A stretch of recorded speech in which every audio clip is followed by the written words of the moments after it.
Way at any point, please don't hold it against me.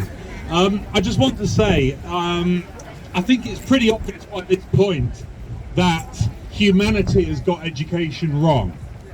And I mean that in the broadest possible sense. We have an education system that's been built up over centuries, predicated on the simple assumption that children are pretty much the same. That children work and act and behave in pretty much the same way. And to be fair, it's never worked. Not really. But for a long time, we had very little choice but to just try and get through it. But not now. We now know that lots of children, thousands upon thousands, millions globally, work and think and behave in significantly different ways. Different physicalities, different thought processes, different sensory sensitivities, different ways of paying attention. We know that now. There is no excuse to continue using a system that makes the wrong assumptions. And yet, that's exactly what we're doing. We continue to work under the misapprehension that anyone that's a bit of an outlier, whether they're autistic, ADHD, learning disabilities, Down syndrome, whatever it might be, that they will either not really need an education, so let's not worry about them, or let's crush them, let's absolutely annihilate their mental health to make them fit in for a few years. Yeah, that's it. And then pick up the pieces for the next couple of decades. That is how things currently are. There is, as far as I can see, no denying it. We squeeze any different child, any neurodivergent child, any disabled child, we squeeze them until they acquiesce or give up. Right. And then for the rest of their lives, they are picking up the pieces, usually on their own, because they won't be getting any help with their mental health issues. They probably won't even get a diagnosis. And I guess what that building over there needs to understand at some fundamental level is that this is not good for a country. This is not good for a society.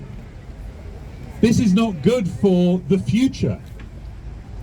Ultimately, if we continue to let our children down like this and force them or boot them to either accept the education we offer or to refuse it, that has massive long-term implications on everything, from the financial to social care to healthcare to everything. But they treat it as they always have in that Victorian building over there, with the Victorian mindset of, well, it's free, we give it to you for free, how dare you complain?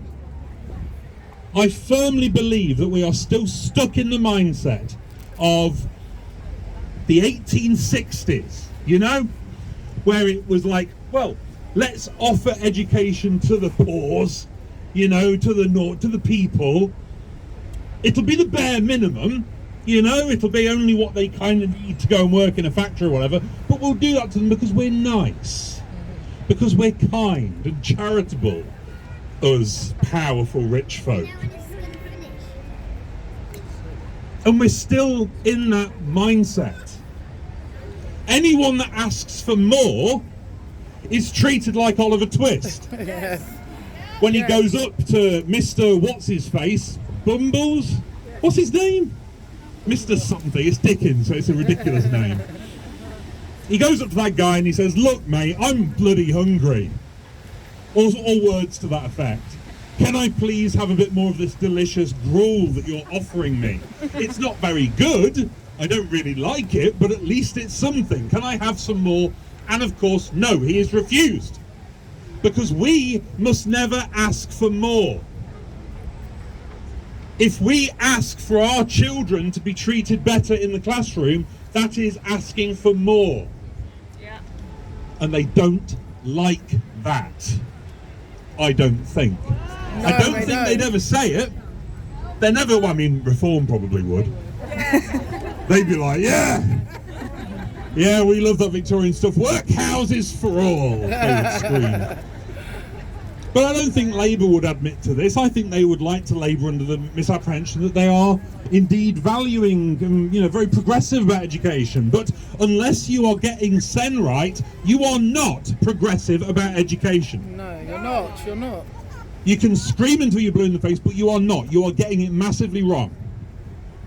Schools are, and I'm going to talk primarily about autism here because that's my life, schools are the most hostile place an autistic person can ever be. Don't normally get quite like that. That's alright. After airports, I'll be honest with you. But I would say that usually with airports, you're only there for a few hours. So it's not so bad. School, it's like, 13 odd years? That's a long time to be in a space that actively seems to hate your very existence at a core level. I often make the joke that we know that schools are hostile to autistic students in particular, or anyone with sensory needs, because someone at some point in the past decided that the way to announce lunchtime was with a sudden, very loud, very high-pitched, shrill bell.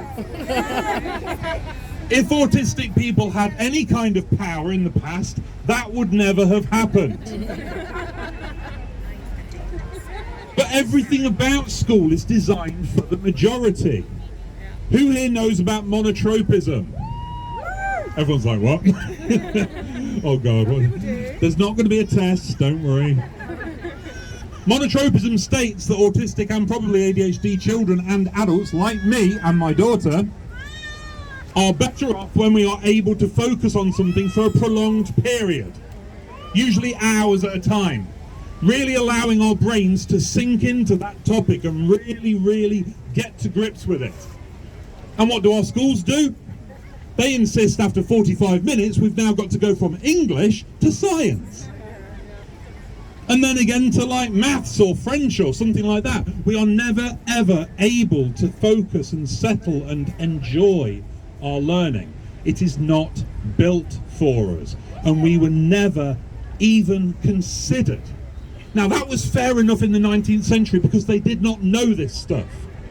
I'm being charitable, but they didn't know. But we do know it now. Yeah. And every day that passes where the basic information about the vast numbers of neurodivergent and otherwise disabled students is just flatly ignored and treated as a luxury extra that only some will ever be able to be given, we are failing. Yes. And the entire country will fail with it because we need to look after our young people, and that includes everybody. Yes. Not just the ones that never ask for more. There's another loud thing. Like, come on. Honest to God. So yeah, ultimately, what we have to do is just continue to fight like this. We are all here doing our bit in various ways. I will carry on posting my memes about bears. That's what I seem to do best. It might work, I don't know. But everyone here has a thing that they can do, whether it's coming to rallies like this, whether it's giving speeches locally, whether it's going into Parliament and fighting your corner, or whether it's just getting up every day and carrying on to look after your child. We're all doing whatever we can. But at no point should we ever let them think that we're not at their gates. Yes. Like, I'm not going to be too violent, but I've got a pick and a what's that thing called with the hay? Pitchfork. That's the one. Pitchfork. Yeah, I'm ADHD. I forget words. I'm also a writer, so that's really good fun. I'm also RFD, so this is a nightmare because after this, I'm going to be thinking, what did I do wrong? Oh my God, what did I say? Did I swear too much? I don't think I swore enough. But honestly, I think that's all I've got to say. I just want to let everyone here know that we are continuing to fight, and it's so good to see so many people here, and it didn't even rain that much, so that's nice. So thank you very much. Have a good rest of the day.